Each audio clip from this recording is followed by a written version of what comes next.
మరి ఇప్పుడు ఈ కార్యక్రమంలో మరి అందరినీ ఉద్దేశించి గౌరవనీయులు ఉప ముఖ్యమంత్రి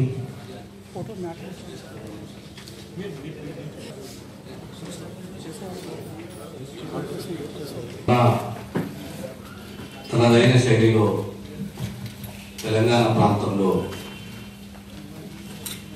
ఒక ప్రత్యేకతని చాటుకున్న పెద్దలు మాజీ మంత్రివర్యులు అడ్వకేటు జీవన్ రెడ్డి గారు, మిత్రుడు సురేష్ శెట్కర్ గారు, శ్రీనివాస్ గౌడ్ గారు, అంజయ్ గారు, మాంకారి గారు, అనంతం గారు, సుందరాయణ గారు, పాత్రికేయ మిత్రులారా, పట్టభద్రులకు సంబంధించి కాంగ్రెస్ పార్టీ తరఫున జీవన్ రెడ్డి గారు బరిలో ఉన్నారు. ఈ 4 జిల్లాలకు సంబంధించి ఆదిలాబాద్, కరీంనగర్, నిజామాబాద్, మెదక్ సంబంధించి పట్టభద్రుల నియోజకవర్గము.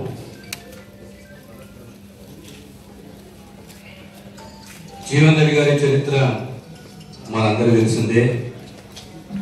ఈనాడు తెలంగాణలో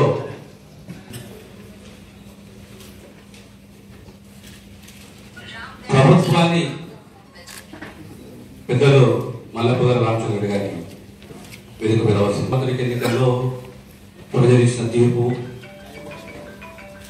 తిరిగి టీఆర్ఎస్ ప్రభుత్వం ఏర్పడము, ఇది ప్రజాస్వామ్యంలో సహజమే. కానీ అంశాలపైన ప్రశ్నించే తత్వము, గుణము, నిబద్ధత, నాయకత్వం ఎంతైనా అవసరము. ఆ పూర్వం చెందిన వాళ్ళు పెద్దలు జీవన్ రెడ్డి గారు. మరి ఉన్నటువంటి టౌన్ కాంగ్రెస్ మరి ఈ యొక్క పట్టభద్రుల ఎలక్షన్ సందర్భంగా మరి దాదాపుగా 30-35 సంవత్సరాల రాజకీయ చరిత్ర ఉన్నటువంటి ఒక మంచి పేరు ప్రతిష్ట సంపాదించుకున్నటువంటి పెద్దలు జీవన్ రెడ్డి గారిని మరి ఈరోజు కాంగ్రెస్ పార్టీ నిలబెట్టడం, మరి కాంగ్రెస్ పార్టీ చాలా సంతోషపడాలి. మరి ఎందుకంటే మనందరం కూడా ఈరోజు చూస్తూ ఉన్నాం. ఈరోజు అడ్వకేట్ దగ్గరికి మరి కోర్టుకు వెళ్ళినప్పుడు కూడా అందరూ కూడా సంపూర్ణమైన మద్దతు, వారు మంచి వ్యక్తి, వారు ఈరోజు కౌన్సిల్లో మరి ఈరోజు ఉండవలసిన అవసరం ఉంది. మరి ఈరోజు జరుగుతున్నటువంటి అరాజక దౌర్జన్యాన్ని మరి ఏకైక వ్యక్తి, మరి ఈరోజు ఎదిరించే వ్యక్తి, దమ్మున్న వ్యక్తి అంటే జీవన్ రెడ్డి గారు అని పేరున్న బ్రాండ్ ఉన్నటువంటి వ్యక్తి. కాబట్టి వారిని పంపించాలని చెప్పి అందరూ కూడా ఈరోజు సంపూర్ణమైన మద్దతు ఈరోజు అడ్వకేట్లు అందరూ కూడా మరి వారికి మద్దతు కలపడం మరి చాలా సంతోషకరమైన విషయం. మరి ఖచ్చితంగా పటాన్చేరులో కూడా ఉన్నటువంటి మరి 2000 ఓట్లు ఉన్నాయి. మరి తప్పకుండా అది కూడా మేము ఉన్నటువంటి కాంగ్రెస్ పార్టీ మండలాధ్యక్షులు, బ్లాక్ కాంగ్రెస్, టౌన్ కాంగ్రెస్ మరి అందరూ కూడా ఇక్కడ విచ్చేసినారు. మరి తప్పకుండా మీకు మరి జిల్లాలో ఉన్నటువంటి పెద్దలు మరి దామోదరన్న గారి అధ్యక్షతన మరి తప్పకుండా మేము పటాన్చేరులో కూడా మరి ఒక మంచి మెజారిటీ ఓటు మేము ఇస్తామని చెప్పి కూడా సంపూర్ణమైన విశ్వాసంతో మీ అందరూ కూడా తెలియజేస్తూ మరి ఖచ్చితంగా మనందరం కూడా కష్టపడి మరి జీవన్ రెడ్డి గారిని మరి కౌన్సిల్లో పంపించాలని చెప్పి ప్రతి ఒక్క కార్యకర్తకు కూడా తెలియజేస్తూ అవకాశం ఇచ్చిన పెద్దలకు మరొకసారి నా హృదయపూర్వక నమస్కారాలు తెలియజేస్తూ ఎలాంటి జీవితం కొనసాగించడం చెప్పడం జరిగింది. మరి ఎంతో సీనియర్ నాయకుడు మన పార్టీలో, మరి మన అధిష్టానం కూడా అన్ని రకాలుగా ఆలోచించి మరి ఈ ఎన్నికల్లో పోటీ చేయడానికి టికెట్ ఇవ్వడం జరిగింది. ఎందుకంటే ఈ రోజున్న కాలం మనకు తెలుసు, టిఆర్ఎస్ ప్రభుత్వం చేస్తున్న పనులన్నీ తెలుసు. ఒకసారి తప్పు చేసినాం, రెండోసారి తప్పు చేసినాం, ఇంకా మూడోసారి మరి ఇప్పుడు పట్టభద్రుల ఎన్నికలు కాబట్టి ఆలోచించి తప్పకుండా మన అభ్యర్థి జీవన్ రెడ్డి గారు కంపల్సరీ ఎన్నుకుంటారు అని నేను ఆశిస్తున్నాను.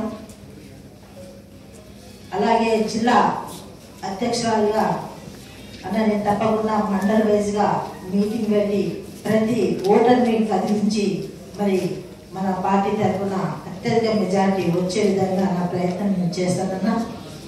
మరి ఇప్పుడు ఎట్లా ఉందంటే ప్రభుత్వం ఎవరు ఈపోయి వాళ్ళ కనపడదు అన్నట్టుగానే మరి టీఆర్ఎస్ ప్రభుత్వం పోతుంది.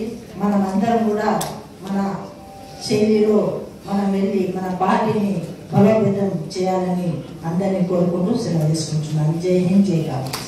ఆదిలాబాద్ జిల్లాకు సంబంధించి పట్టభద్రుల నియోజకవర్గానికి సంబంధించిన శాసన మండలి ఎన్నికల్లో కాంగ్రెస్ పార్టీ ప్రతిపాదిత అభ్యర్థిగా ఈరోజు మన సంగారెడ్డి జిల్లా కేంద్రంగా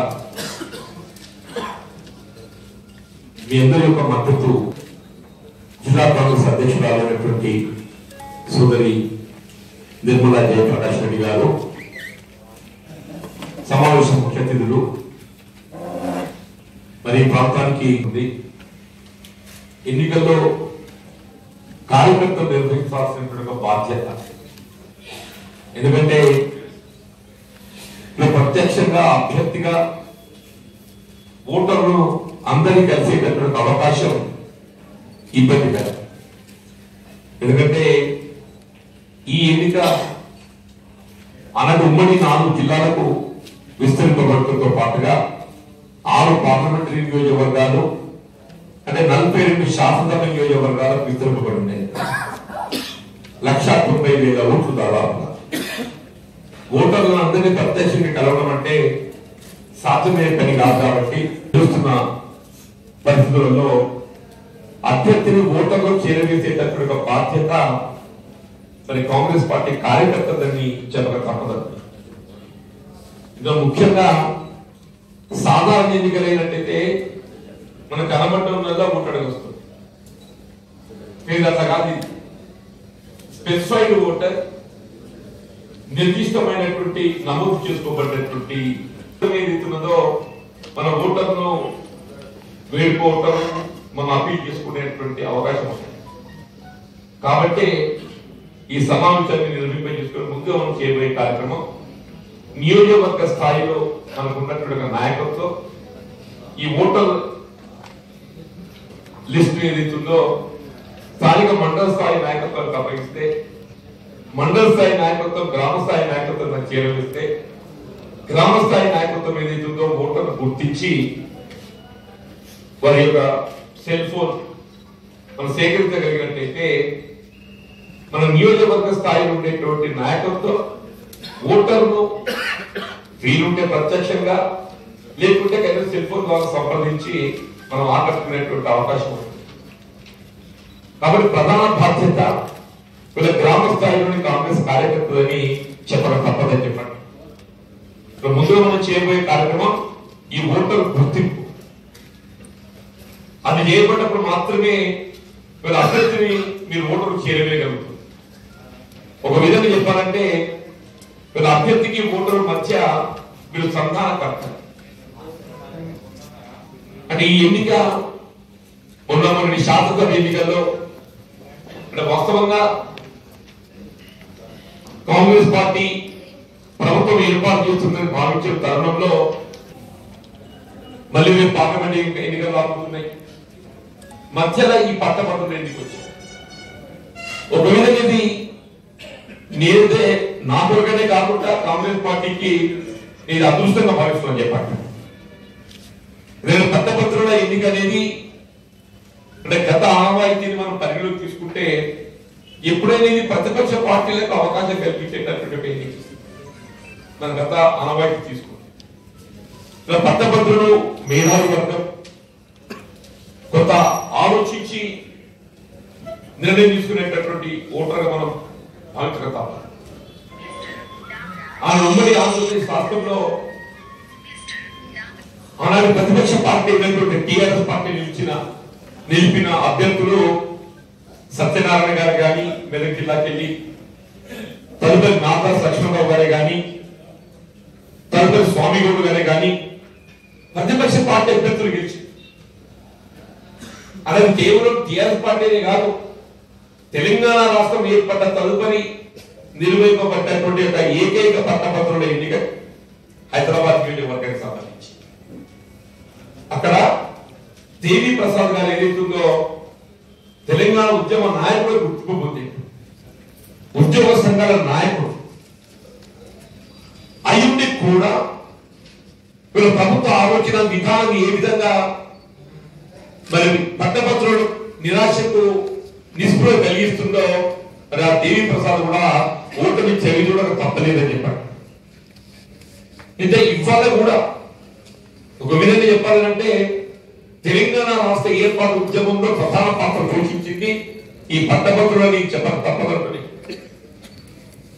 పట్టభద్రులు అంటే ఎవరో కాదు, విద్యార్థులు, నిరుద్యోగ యువత, ప్రైవేట్ రంగంలో ఉపాధి పొందుతున్నటువంటి డాక్టర్స్, ఈ విధంగా చూస్తుంటే పట్టభద్రులు అందరూ కూడా వాస్తవం తెలంగాణ రాష్ట్ర ఏర్పాటు ఉద్యమ ఆకాంక్ష వెలిపుచ్చి ఉద్యమ బలోపేతానికి పాటుపడినటువంటి వాళ్ళందరినీ పట్టభద్రులు.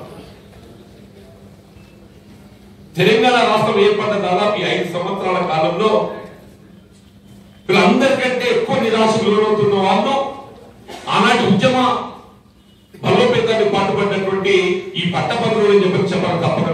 రాష్ట్రం ఏర్పాటు కాబట్టినట్టయితే మన కొలువులు మనకు, మన నిధులు మనకు, మన నీళ్లు మనకు అని చెప్పాను. ఇదే ప్రధాన నినాదం. నిధులు, నీళ్లు, నియామకాలు. అదే నియామకాలకు వచ్చే వరకల్లా రాష్ట్రం ఏర్పడ్డ నాడు స్వయంగా గౌరవ ముఖ్యమంత్రి గారు రాష్ట్ర శాసన సభలో పేర్కొంది 1,20,000 ఉద్యోగాలు ఖాళీలు ఉన్నాయని చెప్పాను. 1,20,000 ఉద్యోగాలు ఖాళీలు ఉన్నాయని చెప్పని పేర్కొంటే ఈ గడిచిన 4 సంవత్సరాల కాలంలో సంవత్సరానికి కనీసం 20,000 మంది పదవి విరమణ పొంది ఉంటారు. అది 20,000 × 4 80,000. ఆ మొదటి 1,20,000. 1,20,000 80,000 అయితే 2 లక్షలు. అంటే ప్రభుత్వ పరంగా 2 లక్షల ఉద్యోగాలు భర్తీ చేయడానికి అవకాశం ఉండి కూడా కేవలం ప్రభుత్వ నిర్లక్ష్యంతో ఏదైతుందో వీళ్ళు కేవలం 20,000 ఉద్యోగాలు మాత్రం భర్తీ చేయబడి 1,80,000 ఉద్యోగాలు నియామకం చేయబడకుండా నిరుద్యోగ యువత నిరాశ నిస్పృహలోనవుతుందని చెప్పండి. దయచేసి గమనించండి. ప్రైవేట్ రంగంలో ఉపాధి పొందుతున్నటువంటి కొన్ని ప్రైవేట్ యాజమాన్యం పాఠశాలనే కానీ కళాశాలనే కానీ అవి ఏమైనప్పటికీ కూడా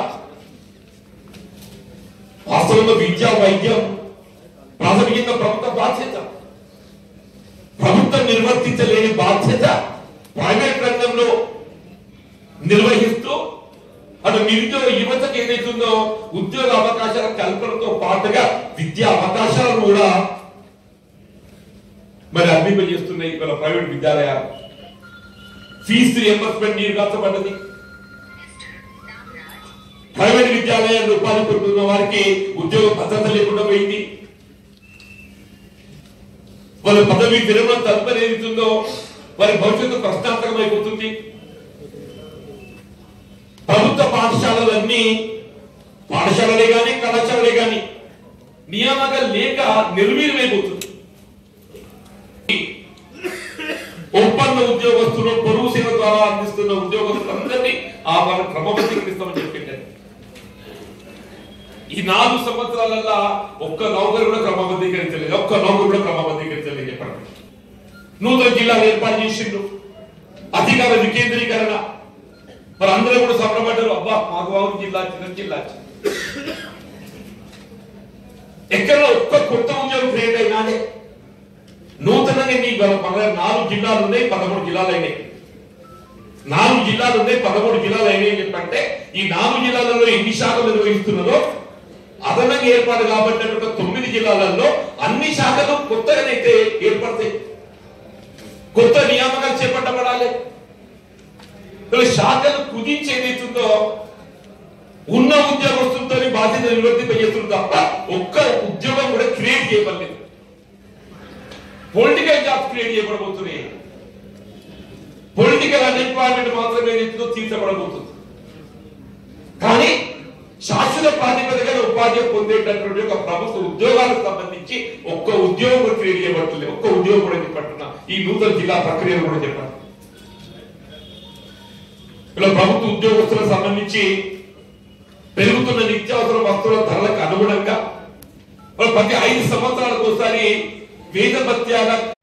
ఈ వీడియో మీకు నచ్చినట్లయితే లైక్ చేయండి మరియు షేర్ చేయండి. ఇలాంటి మరిన్ని వీడియోల కోసం మా ఛానల్ ని సబ్స్క్రైబ్ చేయండి. Thanks for watching.